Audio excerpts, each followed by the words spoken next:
glorifier Jésus encore en ce soir. Parle à nos cœurs. Fais retentir ta voix dans nos cœurs ce soir. Et glorifie Jésus. Témoigne de Jésus encore ce soir. Pour la seule gloire de son nom. Au nom de Jésus-Christ. Amen. Amen, amen, amen, amen. Alléluia. Gloire à Jésus. Est-ce qu'il y a quelqu'un qui est content d'être là ce soir?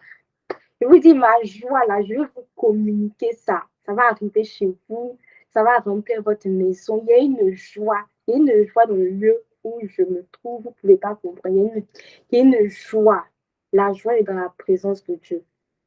Et je sais que cette joie-là va t'atteindre. Elle t'atteint déjà. Dans le nom de Jésus. Dans le nom de Jésus. Gloire à Jésus.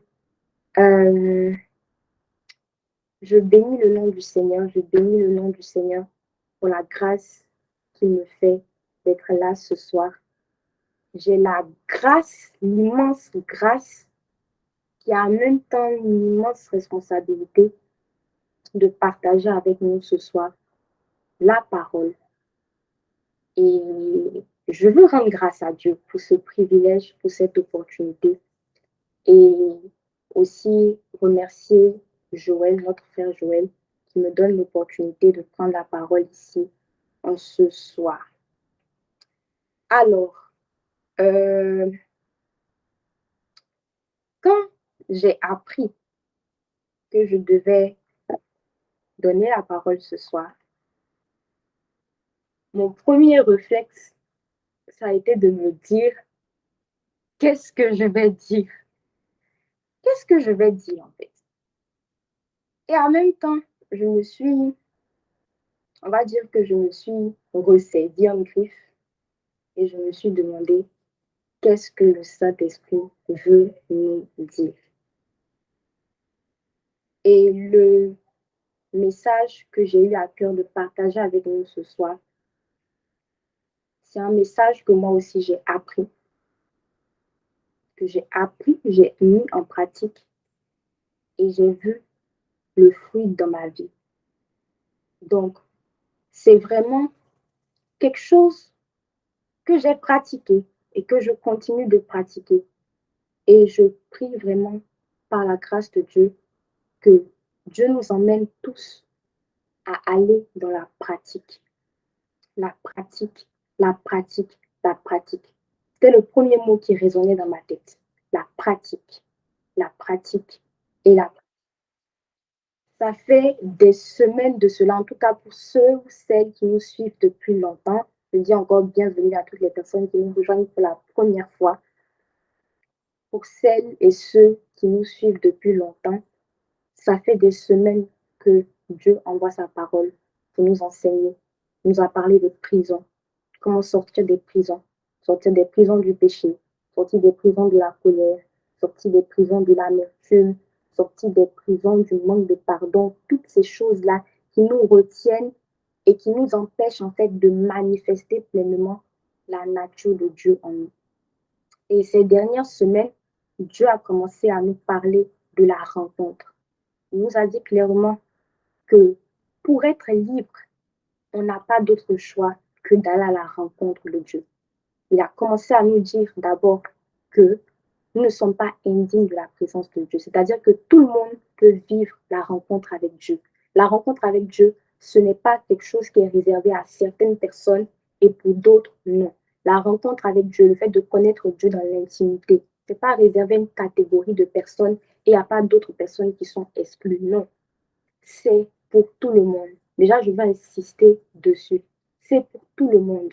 Si tu t'étais exclu dedans, je suis venue te rappeler que la rencontre avec Dieu, c'est pour tout le monde. Tu n'es pas exclu. Dieu ne fait pas exception de personne. Pourquoi il va permettre que d'autres le rencontrent et puis que toi, tu ne le rencontres pas? Non, la rencontre, c'est pour tout le monde. D'accord? La rencontre, c'est pour tout le monde. Et donc, il a commencé à nous dire que nous ne sommes pas indignes de le rencontrer. Il a aussi envoyé sa parole pour nous dire que pour être libre, pour être débarrassé de toutes ces prisons, de toutes ces limitations, il n'y a qu'un seul moyen. Ce moyen-là, c'est d'aller à la rencontre de Dieu. Et donc, le message que j'ai pour nous ce soir s'intitule l'attitude et la disposition de cœur de celui qui rencontre Dieu. L'attitude et la disposition de cœur de celui qui rencontre Dieu. Quand Dieu donne une parole ou qu'il met un message à nos cœurs, le plus important, c'est pas vraiment la parole, l'intitulé. C'est vraiment quelle est l'intention de Dieu derrière. Qu'est-ce qu'il veut faire? C'est où même il nous envoie. C'est ça qui est le plus important en fait. Les non-dits sont plus importants que les dits d'une personne. Et c'est un exercice que je nous encourage à faire quand on veut méditer la parole. Quand tu lis une parole, demande-toi qu'est-ce que Dieu est en train d'essayer de te dire. Il ne faut pas te limiter juste à ce que tu as lu. Demande-toi quelle est la pensée de Dieu derrière ce qu'il est en train de dire. Je ne sais pas si quelqu'un me suit. Et c'est d'ailleurs la raison pour laquelle on a le Saint-Esprit. Qui connaît le cœur de Dieu si ce n'est l'Esprit de Dieu? L'Esprit est là pour nous révéler la pensée de Dieu qui est cachée derrière les Écritures. Quelqu'un qui n'a pas le Saint-Esprit, il prend sa Bible, il va lire, ok, car Dieu a tant aimé le monde qu'il a donné son Fils unique afin que... Mais nous qui avons le Saint-Esprit, quand on lit, on est capable de comprendre la pensée de Dieu qui est cachée derrière ce qu'il a voulu dire. Et c'est ça même qui est le plus important. Qu'est-ce que Dieu a voulu dire? C'est quoi son intention? Et où il est en train de nous envoyer en fait? Et je crois que si Dieu ne fait que nous parler de la rencontre depuis tout ce temps, c'est parce qu'il tout simplement il veut nous amener à le rencontrer. Il n'y a pas, d'autre interprétation. Il veut nous rencontrer, il veut qu'on vive la rencontre avec lui. Il veut qu'on vive la rencontre avec lui. Mais la rencontre, c'est quoi? On parle de la rencontre avec Dieu. Pour ceux qui nous suivent depuis longtemps, on parle beaucoup de la rencontre avec Dieu. Mais la rencontre, c'est quoi? Tout ça, ça a été expliqué dans les messages précédents et je nous encourage vraiment à revenir sur les anciens messages. La rencontre, c'est quoi? La rencontre, c'est connaître Dieu dans ses hauteurs, dans ses profondeurs. On va revenir sur les passages de base. On va lire tout de suite. La rencontre avec Dieu, c'est quoi? C'est connaître Dieu dans ses profondeurs et dans ses hauteurs. Le connaître dans l'intimité de sa présence. OK? Et c'est ça que Dieu veut nous faire vivre. Il veut nous faire sortir de, de, de la superficie, en fait. Connaître Dieu superficiellement. C'est-à-dire qu'on a des informations de Dieu. Si je dis ici que Dieu est grand, vous tous vous serez d'accord avec moi que Dieu est grand. On le connaît intellectuellement. Mais il ne veut pas qu'on le connaisse intellectuellement parce que la connaissance intellectuelle, ça ne change pas. C'est là que c'est intéressant. On dit pour être libre, tu dois aller à la rencontre de Dieu. Mais c'est quoi le but final d'aller à la rencontre de Dieu? C'est pour mieux le connaître dans l'intimité. La Bible dit dans Daniel 11 au verset 32, ceux qui connaîtront leur Dieu agiront avec fermeté. Pour que tu puisses agir avec fermeté devant le péché, quand le péché vient frapper à ta porte, tu dis, moi, je ne pêche pas. Cette fermeté-là, c'est la connaissance de Dieu qui te la donne. Et pour connaître Dieu, tu as besoin de le rencontrer, de le connaître dans l'intimité. C'est dans l'intimité de sa présence qui va te révéler qui il est. Et sur la base de la révélation que tu auras eue de lui, quand le péché va venir frapper à ta porte, quand la tristesse va venir frapper à ta porte, quand toutes ces choses vont venir frapper à ta porte, tu vas pouvoir agir avec fermeté parce que tu connais ton Dieu, tu le connais dans l'intimité. Tu n'as pas juste des informations de lui. Il y a une différence entre connaître quelqu'un intellectuellement et connaître quelqu'un par révélation. Si je donne un exemple très simple, si je dis ici qui connaît Barack Obama, on va tous dire on connaît Barack Obama. Barack Obama était le président noir aux États-Unis. OK? Et on demande à la femme de Barack Obama, est-ce qu'elle connaît Barack Obama? Elle va dire aussi oui. Mais de toi à moi, est-ce que c'est la même connaissance? Quand la femme de Barack Obama dit qu'elle connaît Barack Obama, et puis moi je dis que je connais Barack Obama. Moi je connais Barack Obama parce que j'ai des informations sur lui. Je suis capable de te dire qu'il a été le premier président, pas le premier, un président aux États-Unis, il a fait ceci, il a fait cela. Mais ce sont des informations que j'ai sur lui. Mais elle, par contre, elle connaît son mari dans l'intimité. Elle le connaît vraiment. Et c'est à ce niveau-là que Dieu veut nous amener.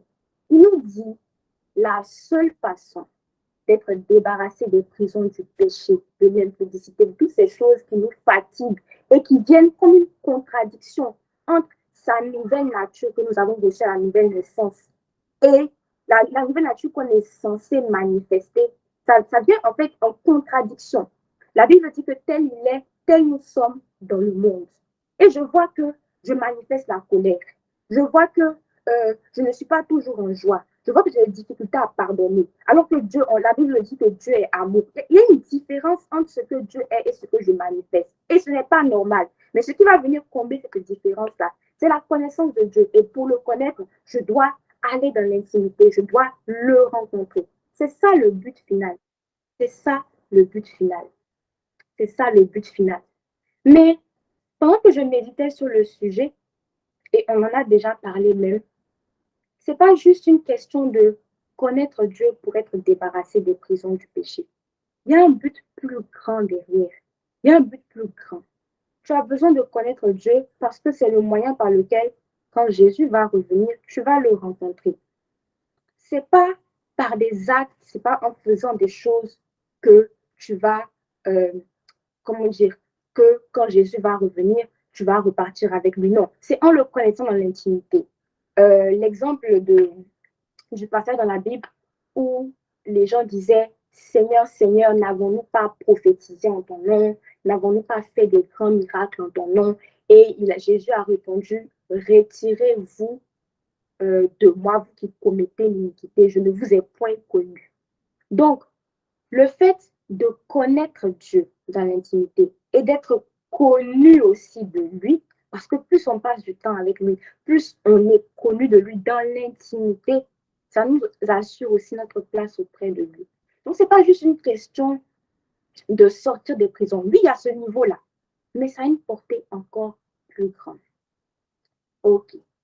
On va rentrer dans le vif du sujet.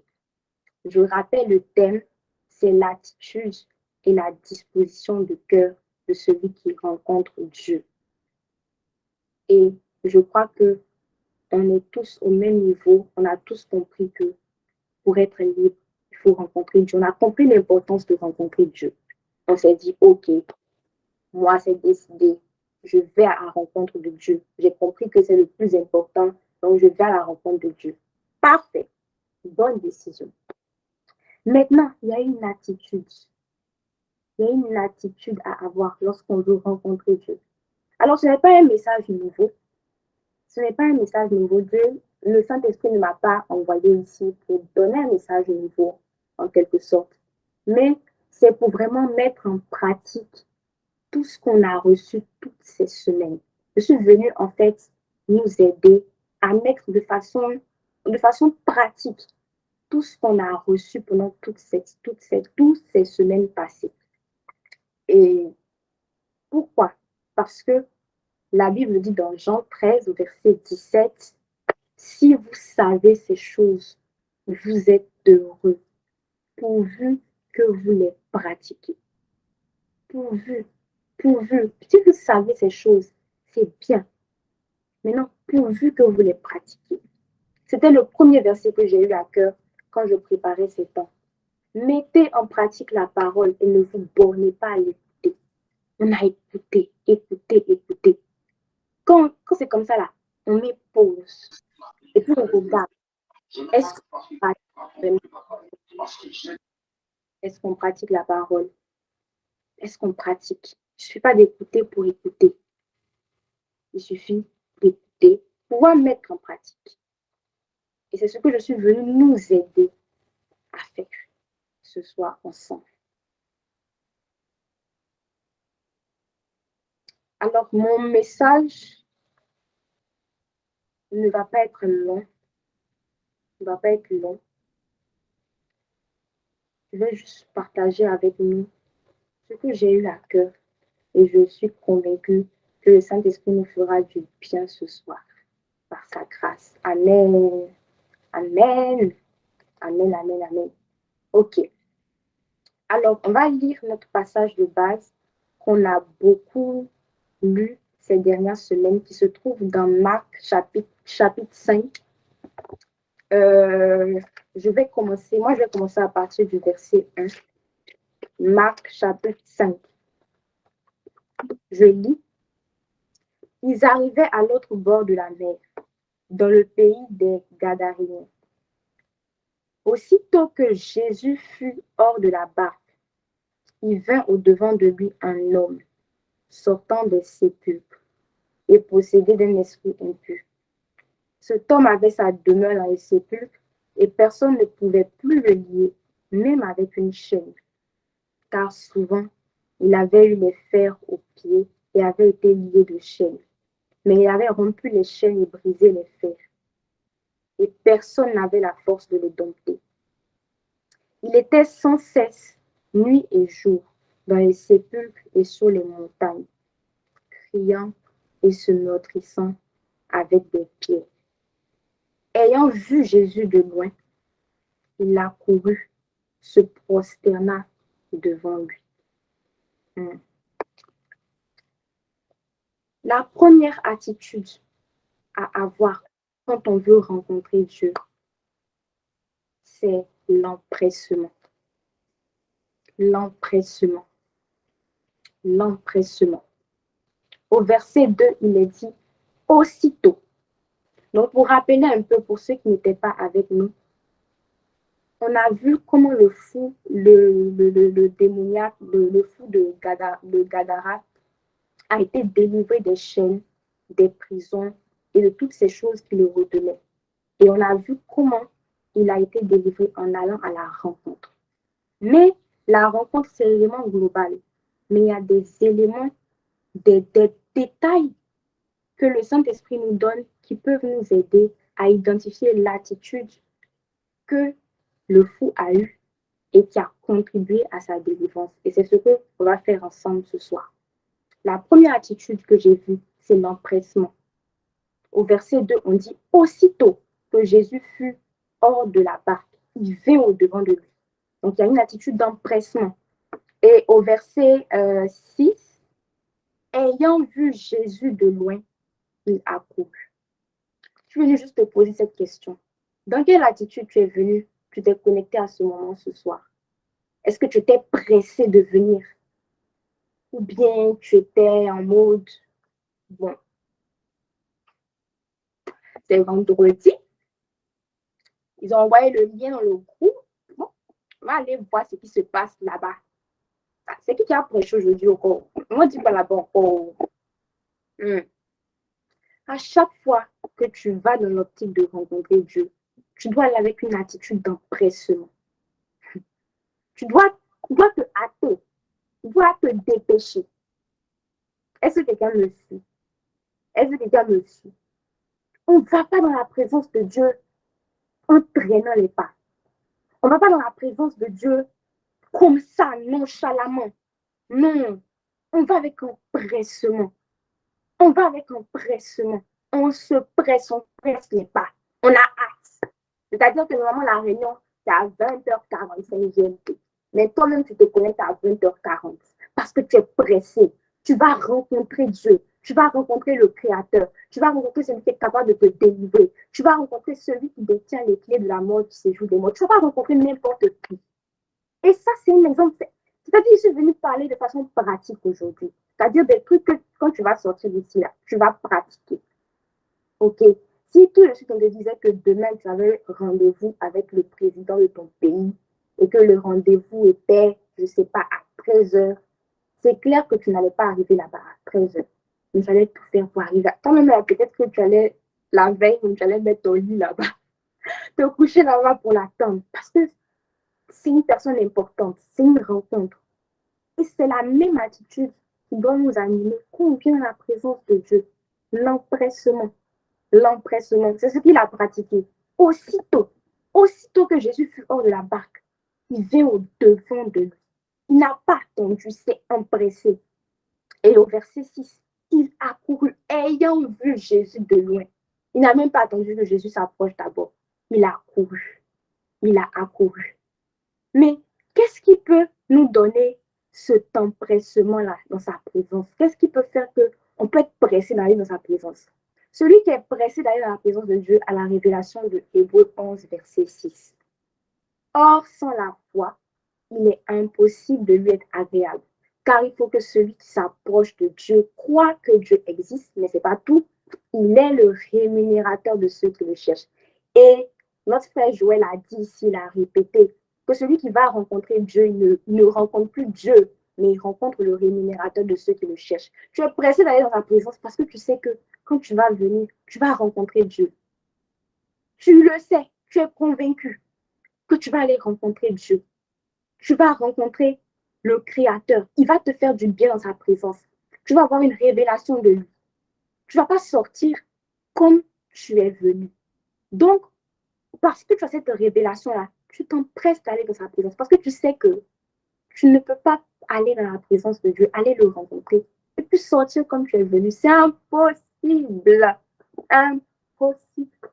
C'est impossible. C'est impossible que tu parles dans la présence de Dieu et que tu ressortes comme tu es venu. Il y a forcément quelque chose qui se passe. Et on le voit dans la Bible. Toutes les personnes qui ont rencontré Jésus, elles sont sorties différentes, changées, transformées. L'empressement. L'empressement. L'empressement. Le fait d'avoir une attente dans le cœur, une soif.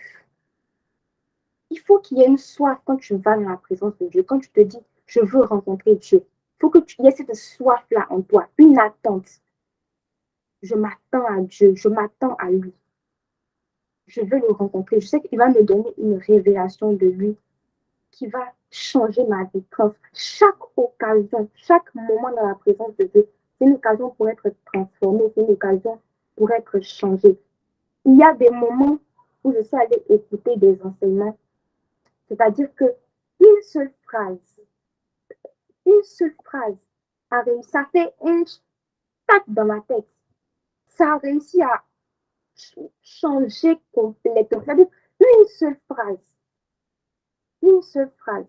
Mais ce genre de phrase-là, pour pouvoir les capter, tu dois être vraiment connecté. Sinon, tu passes à côté. Mais pour ça, tu dois aller dans la présence de Dieu avec une soif, une attente. Tu dois t'attendre à lui. Tu dois t'attendre à lui.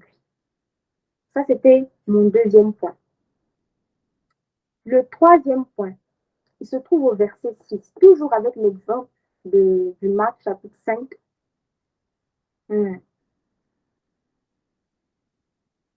Il était sans cesse. Non, ce n'est pas le verset 5, c'est le verset 6. Ok. Verset 6. Ayant vu Jésus de loin, il a couru. Et après, il a fait quoi? Se prosterna devant lui. Se prosterna devant lui. Et c'est là que Joël nous a expliqué que pour pouvoir divorcer avec les prisons du diable, il faut se marier avec les prisons de Dieu. Et pour pouvoir se marier avec les prisons de Dieu, c'est au travers de l'adoration. Le fait de se prosterner ici, ça symbolise l'adoration. Ça symbolise l'adoration. Quand on vient dans une optique de rencontrer Dieu, on va dans une attitude de respect, d'adoration. D'adoration. Une disposition intérieure d'adoration. On ne rentre pas dans la présence de Dieu pour le rencontrer en commençant par des plaintes. Ah Seigneur, tu vois ma situation. Tu vois que je lutte encore avec tel péché. Tu vois que je lutte encore avec telle chose. Tu veux rencontrer Dieu. Pas dans une attitude d'adoration. Se prosterner, ce n'est pas d'abord physique, c'est une attitude intérieure de cœur, de profond respect, de révérence pour la présence de Dieu. Tu vas dans la présence de Dieu, commence par l'adorer. Commence par l'adorer. Oublie d'abord les besoins. On ne va pas dans la présence de Dieu avec des sujets de prière. Je dis, je suis venue donner des trucs pratiques qu'on va pouvoir pratiquer et qui vont changer nos vies. Si tu le crois, que tu l'acceptes et que tu mets en pratique, tu vas voir. Je l'ai pratiqué moi-même au cours de cette semaine. Je l'ai pratiqué moi-même. Quand je suis allée dans la présence de Dieu, la tentation était grande de dire, papa, qu'est-ce que tu... Bon, je m'assois et puis je demande, qu'est-ce que tu veux que je dise? Je viens dans ta présence pour t'adorer. Je suis là pour t'adorer. Je suis là pour te rencontrer. Je suis là pour que tu me connectes avec ton cœur. Je suis là pour que tu m'apprennes à mieux te connaître. Je n'ai pas parlé de papa, je dois euh, euh, partager la parole vendredi, je ne sais pas quoi dire. On ne va pas dans la présence de Dieu d'abord avec ses besoins. On va dans une attitude d'adoration. Commence par l'adoration. Est-ce que lui, il ne sait pas que je devais parler vendredi? Il ne connaît pas tes besoins. D'ailleurs, ça me rappelle, un jour, quelqu'un m'a posé la question, mais Dorcas, si Dieu sait tout, pourquoi on prie? Ah, si Dieu sait tout, pourquoi on prie? Parce qu'on a mis dans nos têtes que la prière, là, c'est fait part de Dieu à nos besoins, c'est fait part de nos besoins à Dieu. C'est que ça. Voilà, papa, merci pour la vie. Moi, j'ai besoin de telles choses. Protège-moi, garde ma famille. Voilà, bénis mes études, bénis mon foyer. Voilà, voici telle situation. Prie que tu bénisses mes finances, que tu bénisses. C'est pas que c'est mauvais. Mais si ta prière, c'est que ça, tu ne vas pas rencontrer le cœur de Dieu. Cette rencontre dont on parle là, c'est un cœur à cœur avec Dieu, c'est le connaître dans l'intimité. Et pour ça, là, c'est pas d'abord les sujets de prière, mais c'est dans une attitude d'adoration, dans une attitude de recherche constante de qui il est.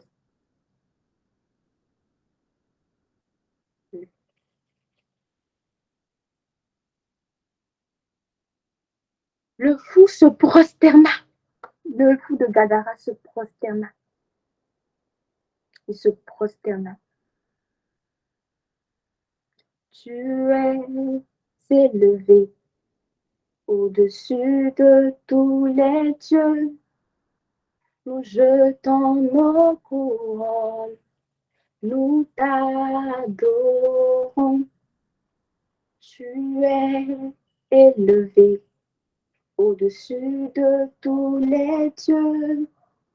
Nous jetons nos couronnes, nous t'adorons.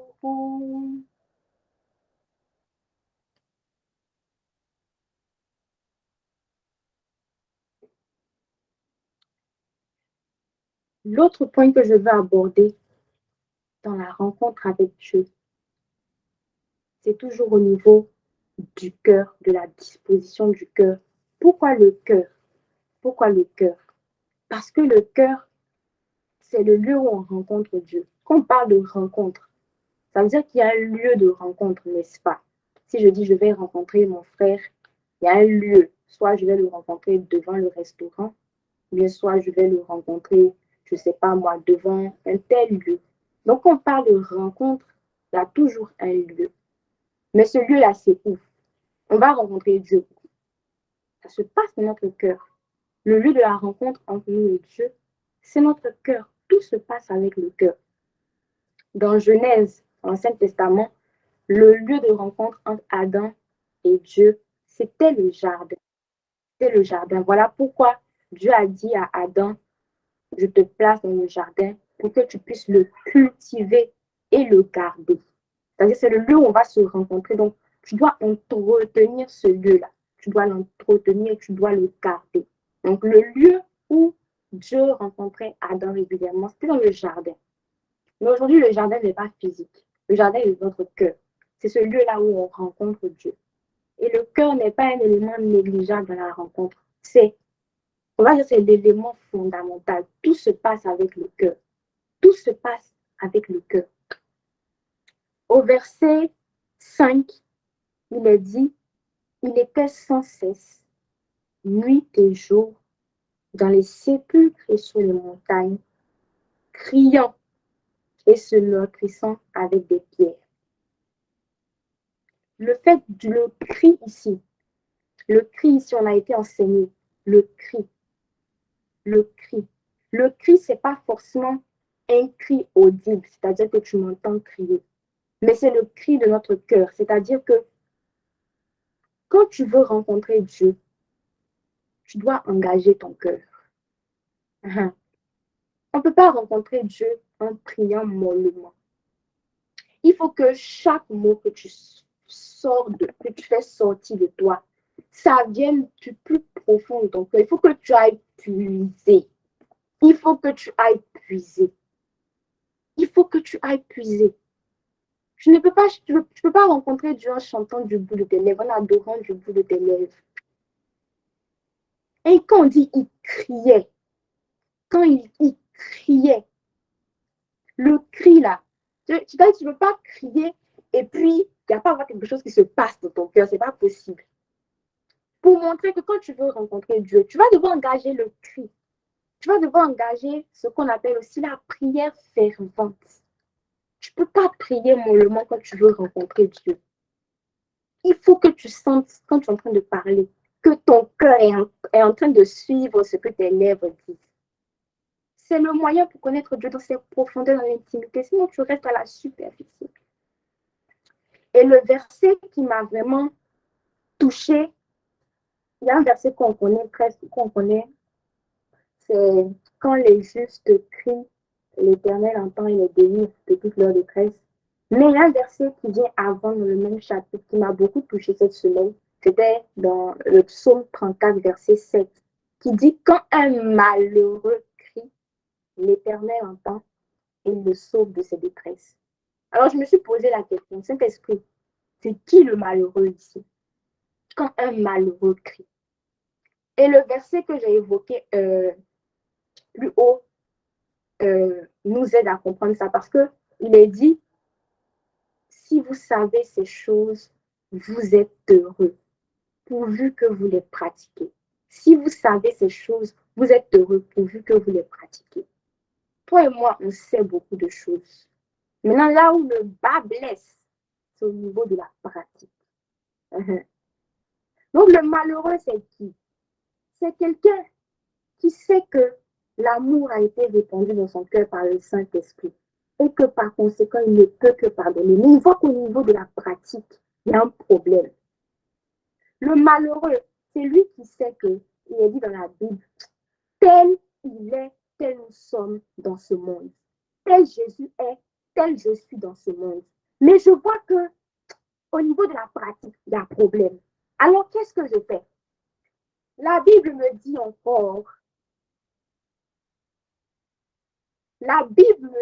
encore, il est saint. Vous serez saint car je suis saint. Mais je vois que le péché me domine encore. Je vois que l'impudicité prend encore le dessus. Donc, il y a problème au niveau de la pratique. Qu'est-ce que le malheureux fait? Il crie. Il crie. Le malheureux, c'est lui qui voit une contradiction entre ce qu'il sait, qui il est, et ce qu'il pratique. Et qu'est-ce qu'il fait? Il crie. Il engage le cri, la prière fervente. Il vient dans la présence de Dieu. C'est-à-dire que les paroles qui sortent de lui, ça vient de son cœur. Ce n'est pas des choses qu'il dit comme ça. Je veux t'adorer, je veux t'adorer, je veux t'adorer, car tu es le roi. Je viens t'adorer, je viens t'adorer, je viens t'adorer, je viens t'adorer.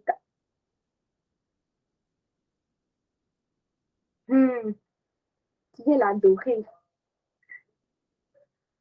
Okay. Assure-toi que chaque parole que tu fais sortir, ça vient de ton cœur, que tu le penses vraiment. Engage ton cœur. C'est ça le cri. Le cri, c'est une disposition de cœur. C'est pas crier comme ça, non. Ça vient de ton cœur. Ça vient de ton cœur. Ça vient de ton cœur. Je prie que la grâce, que cette grâce-là, de pouvoir vraiment, c'est-à-dire adorer Dieu, pas du bout des lèvres, mais que ça vienne vraiment de ton cœur, soit ton partage. À chaque fois que tu vas dans la présence de Dieu, que tu puisses, que c'est-à-dire quand tu dis des paroles, quand tu dis Dieu, tu es grand, que tu puisses le penser vraiment, que ça puisse venir vraiment de toi. C'est là, ce moment-là que tu vas le rencontrer. Je t'assure, ce sont des choses tellement simples. Et on a rendu la vie chrétienne compliquée. La vie chrétienne, ok, il y a des challenges, il y a des difficultés, mais ce sont des choses simples, ma soeur, mon frère. Ce n'est pas des trucs compliqués. Ce n'est pas des trucs compliqués, je t'assure. Pratique ça, va dans sa présence. Mets-toi à pratiquer ça, tu vas voir. Ne permets plus qu'il y ait des paroles qui sortent de ta bouche et que tu ne penses pas de ton cœur. Ne tolère plus ça. Ne tolère plus ça. Ne tolère plus ça. Et c'est une raison pour laquelle souvent on répète les chants.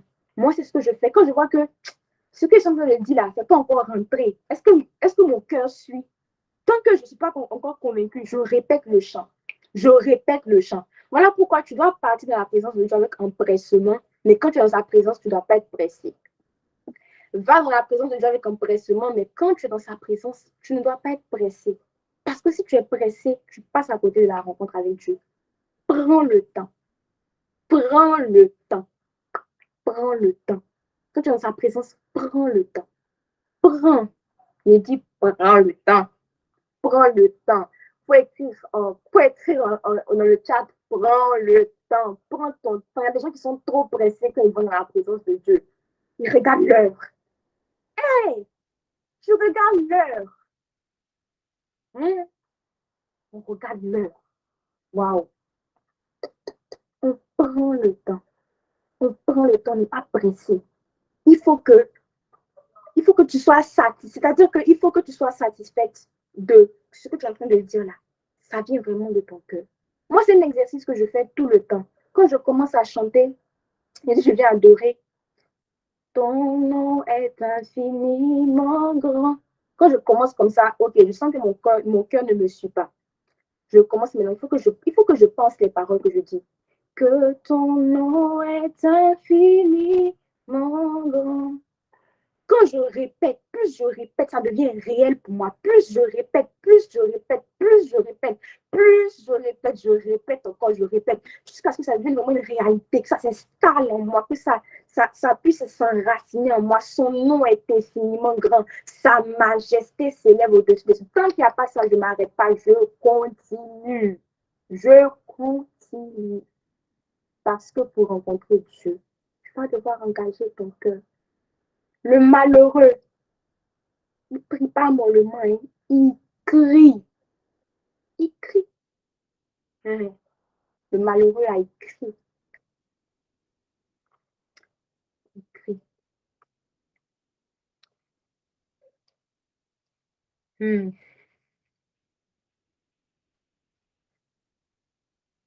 malheureux crie. Toujours dans le verset 5, il est dit, il était sans cesse, nuit et jour.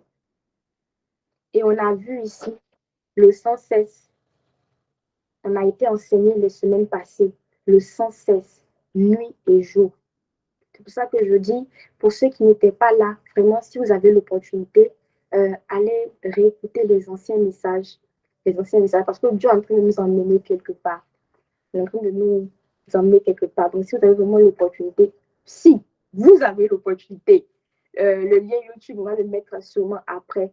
Vous avez l'opportunité d'écouter surtout le dernier message pour être libre. Voilà la rencontre de Dieu. Et on a vu que le sans cesse, c'est constamment.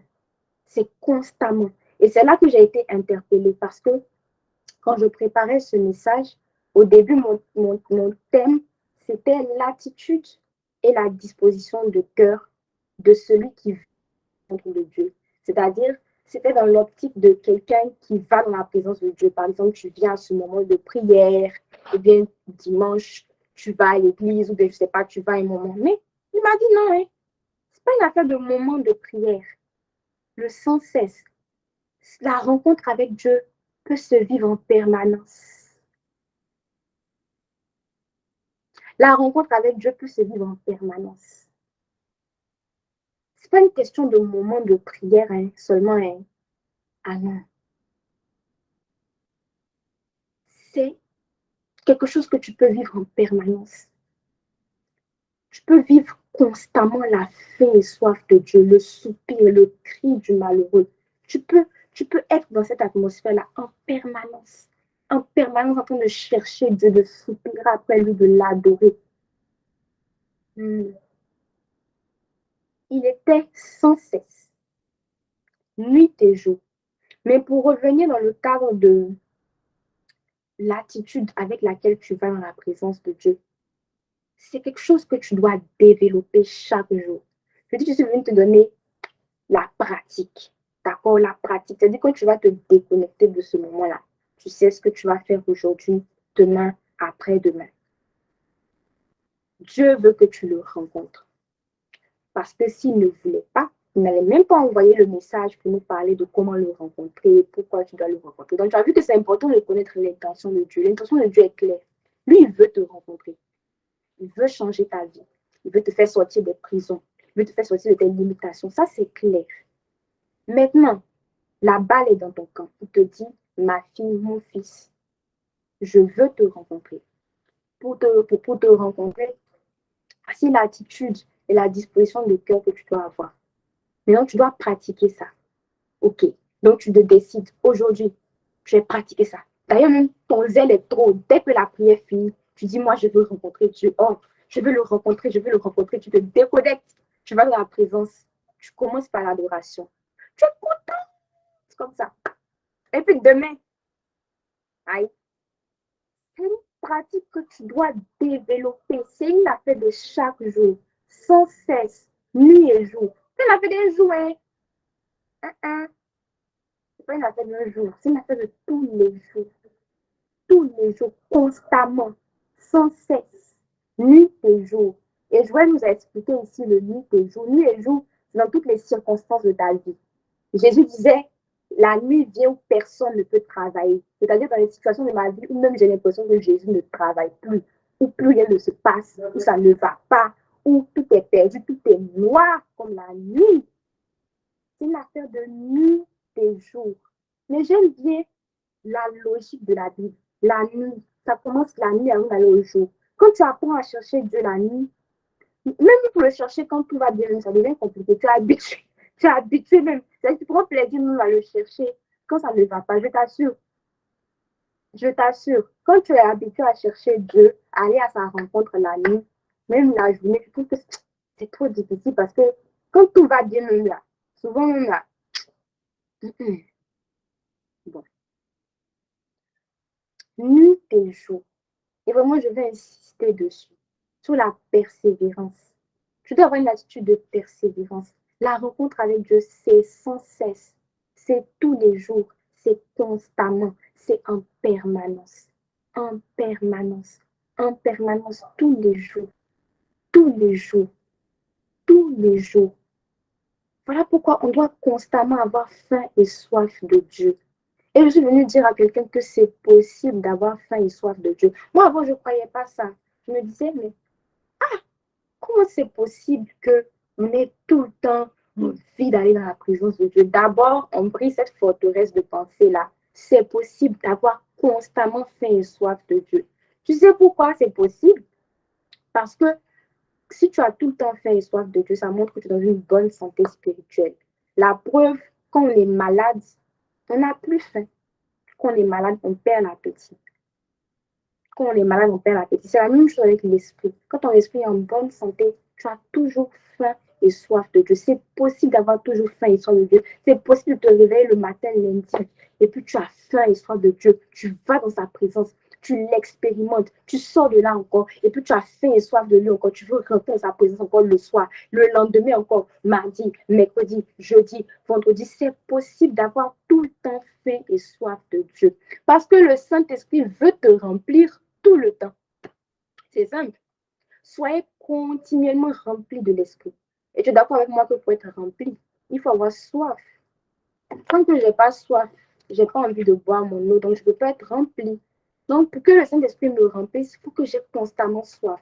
Et comme le Saint-Esprit veut me remplir continuellement, il va permettre à ce que j'ai soif, faim et soif continuellement de la présence de Dieu. Faim et soif continuellement de la présence de Dieu. C'est ainsi que tu vas aller le rencontrer. Il va transformer ta vie. Il va changer ta vie. Il va te transformer. Il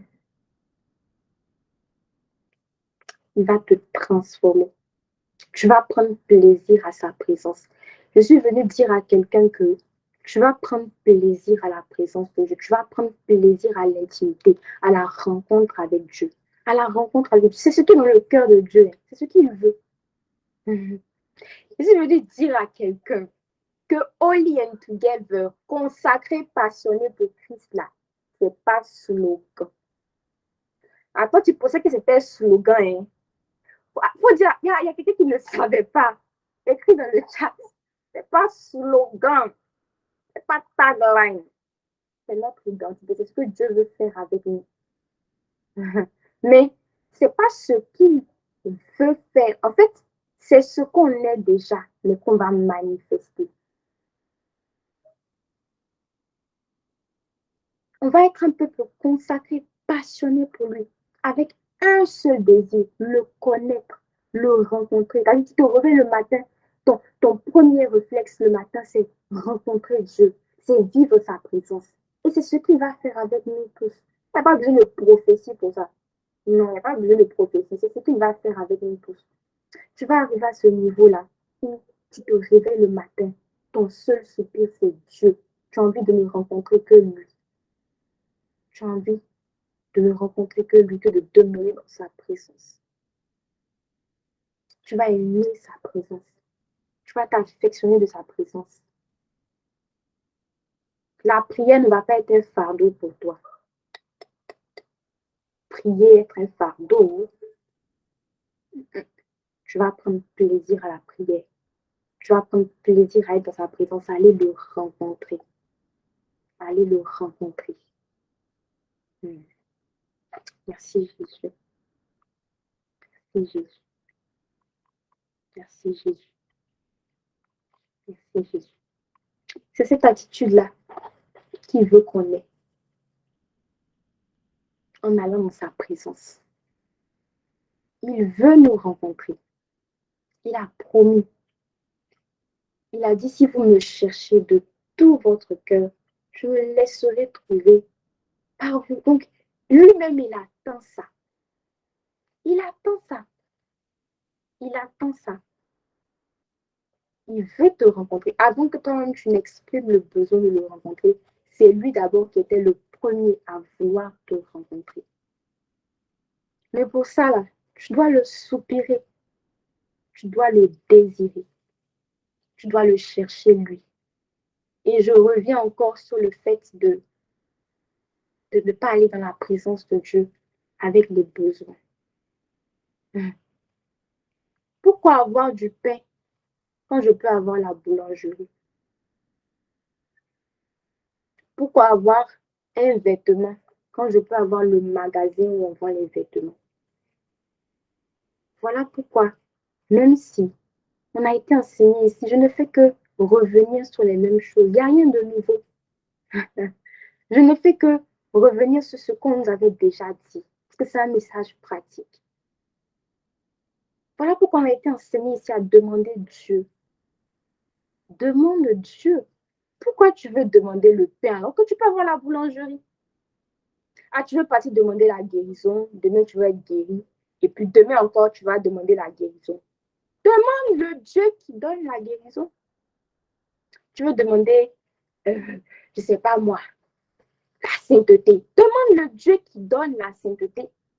Je veux demander la joie. Demande le Dieu qui donne la joie. Demande-moi. Demande-moi. Demande-moi. Demande-moi. Demande-moi. Demande Dieu. Demande Dieu. Il a dit à Jésus disait à ses disciples, jusqu'ici, vous ne m'avez rien demandé. Demandez afin que votre joie soit parfaite.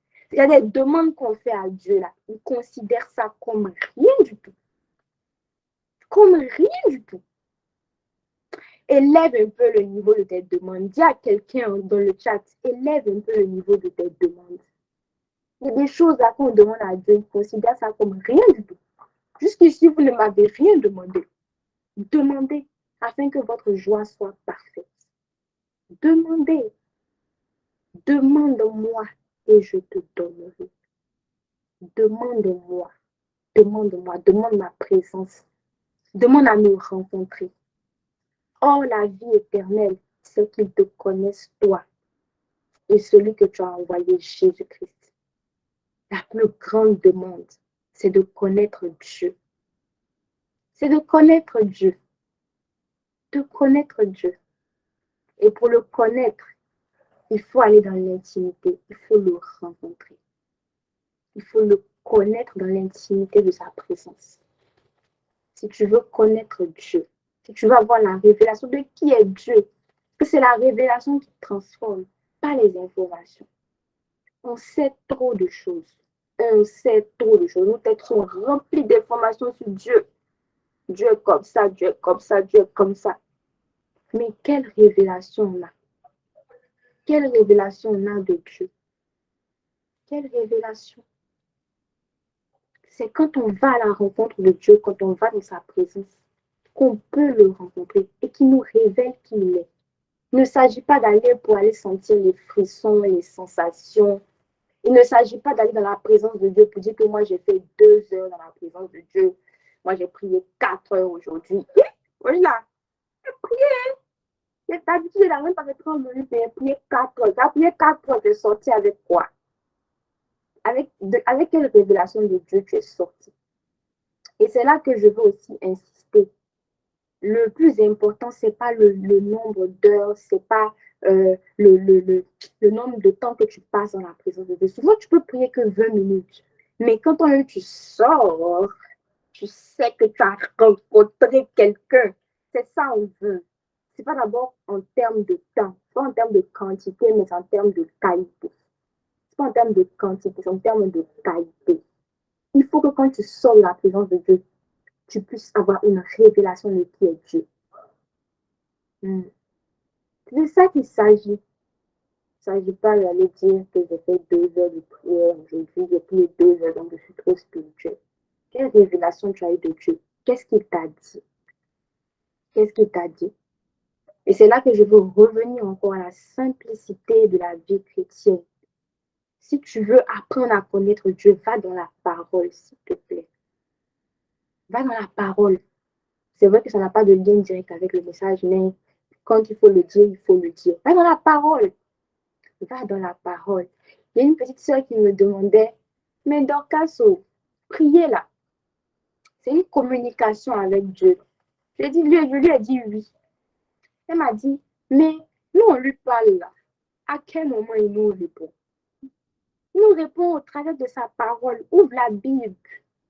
Ouvre la Bible. Ouvre la Bible. Oh. Ouvre la Bible. La prière, ce n'est pas un monologue. Ouvre la Bible. Et puis laisse le Saint-Esprit te révéler qui est Dieu au travers des Écritures.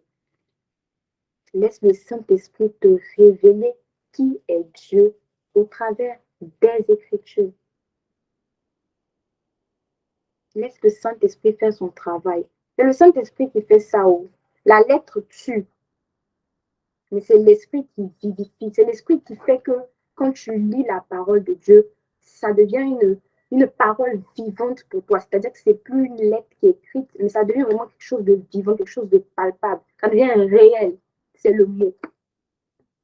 Ça devient réel. C'est vraiment le message que Dieu a mis à mon cœur de partager avec nous ce soir. Et je veux vraiment encourager quelqu'un. Lui dire, écoute, apprends à comprendre l'intention de Dieu derrière le message. Que souvent, il m'est arrivé de finir d'écouter des messages et je me suis dit, ouf, comment je vais pratiquer? Est-ce que je vais réussir à pratiquer? Non, si Dieu a envoyé la parole, c'est que, tu sais, la parole, en elle-même contient la force pour que tu pratiques.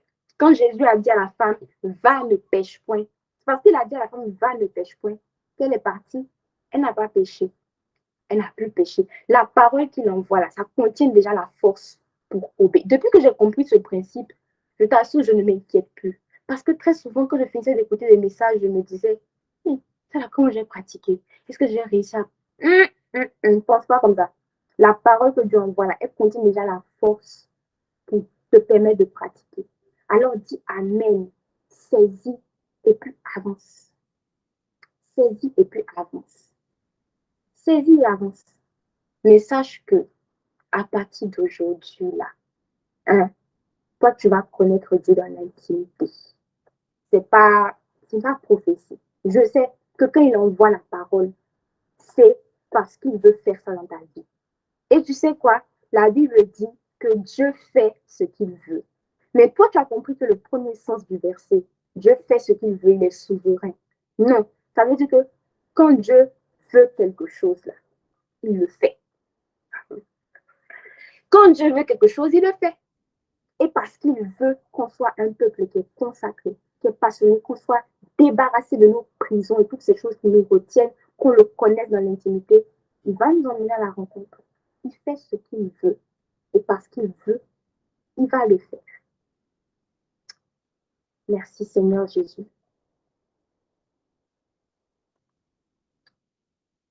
Je vais couper l'enregistrement. Je vais rendre grâce à Dieu. On a déjà terminé, on est au terme. On va juste prier rapidement.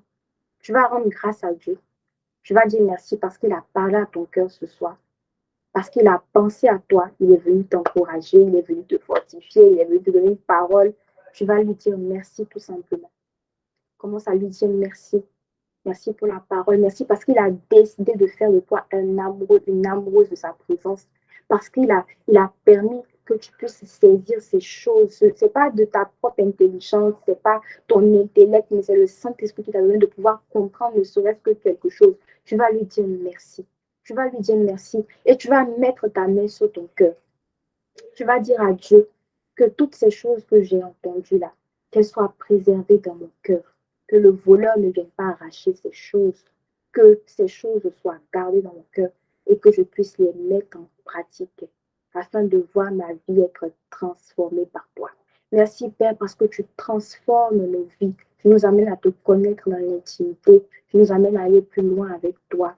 Et tu le fais pour la seule gloire de ton nom, au nom de Jésus-Christ. Amen. J'aimerais donner l'opportunité à quelqu'un qui est avec nous pour la première fois et qui n'a jamais fait sa rencontre avec Jésus-Christ. On a parlé de la rencontre avec Dieu, comment connaître Dieu dans l'intimité. Mais tant que tu n'as pas accepté Jésus-Christ comme ton Seigneur et ton Sauveur personnel, tout ce qu'on a partagé là, tu ne peux pas vivre. Tu ne peux pas vivre. Tu seras étranger, étrangère à la vie de Dieu. Mais Dieu ne veut pas que tu sois étranger à sa vie. Voilà pourquoi il a permis que tu te connectes ce soir avec nous. Parce qu'il ne veut pas que tu sois étrangère à sa vie, mais il veut que tu participes à sa vie. Dieu veut que tu participes à sa vie. Et pour participer à sa vie, tu as besoin de laisser une personne entrer dans ton cœur. Et cette personne-là, c'est Jésus-Christ. Voilà pourquoi, même si tu allais à l'église avant, même si tu avais déjà entendu parler de Jésus, mais que tu n'avais jamais fait ta rencontre personnelle avec Jésus, je vais juste te demander d'écrire dans le chat, je veux faire ma rencontre personnelle avec Jésus. Donc, tu écris juste moi, ou bien tu écris quelque chose pour te signaler et je vais t'aider à faire ta rencontre personnelle avec Jésus ce soir. Donc, s'il y a quelqu'un qui n'a jamais fait la prière du salut, donc il ne sait pas ce que c'est, qui n'a jamais entendu parler de ça, ou bien la nouvelle naissance. La nouvelle naissance. Très souvent, beaucoup de personnes confondent la nouvelle naissance avec le baptême d'eau. Ce n'est pas le baptême d'eau, non. C'est une décision personnelle de... Oh, j'ai oublié qui est.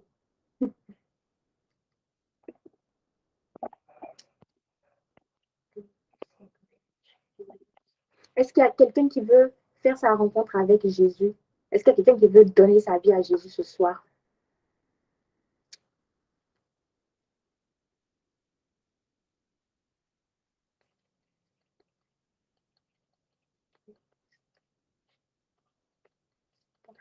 Ok, il n'y a personne. Donc, on est tous nés de nouveau ici. On est tous nés de nouveau. On est tous nés de nouveau. On a tous accepté Jésus-Christ comme Seigneur et Sauveur personnel. On l'a confessé de notre bouche une fois. On se rappelle du moment où ça a eu lieu.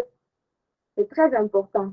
C'est très important. Si tu ne te rappelles pas du moment précis où tu as fait tu as pris cette décision-là, c'est que s'il y a le doute dans ton cœur, déjà, c'est un signe. Si tu n'es pas, comme tu vois que tu n'es pas trop rassuré, tu es baptisé et tu vas à l'église, mais tu doutes là. Ça veut dire que c'est un signe que tu n'as pas né de nouveau. Et tant qu'il n'y a pas ce point de départ là, tout ce qu'on a partagé, là, ça va pas être ton partage. Donc, j'espère qu'on est tous nés de nouveau. Si c'est le cas, gloire à Dieu. Merci Seigneur. Euh, ok. Je veux donner. Est-ce qu'il y a des nouveaux parmi nous, des personnes qui suivent, euh, qui participent à notre réunion pour la première fois? Si vous pouvez juste appuyer sur le bouton à la main. Il y a des personnes. Yes. Mylène Andrea Quadio, bienvenue parmi nous. Est-ce qu'on peut souhaiter la bienvenue à Mylène dans le chat? Est-ce qu'on peut écrire des cœurs? Est-ce qu'on peut un peu lui témoigner notre amour et dire qu'on est content de la voir avec nous? Bienvenue Mylène. Nous sommes contents de t'avoir avec nous. Tu es la bienvenue. Nous sommes un groupe de jeunes chrétiens qui ont soif de connaître Dieu, soif de le manifester dans leur vie, qui ont soif de voir leur vie transformée par Christ pour pouvoir à leur tour transformer d'autres personnes, transformer leur société, transformer leur sphère d'influence, transformer le monde parce que Dieu nous appelle à dominer. Mais pour ça, on doit le connaître, on doit le rencontrer. C'est ce qu'on est, un peuple qui est assoiffé de Dieu. Et vraiment, on est content de t'avoir avec nous. Tu es la bienvenue. Si tu veux intégrer le groupe, tu es vraiment la bienvenue. On va juste mettre le lien du groupe WhatsApp dans le chat. Et il suffit juste de cliquer sur le lien et tu vas être intégré dans le groupe.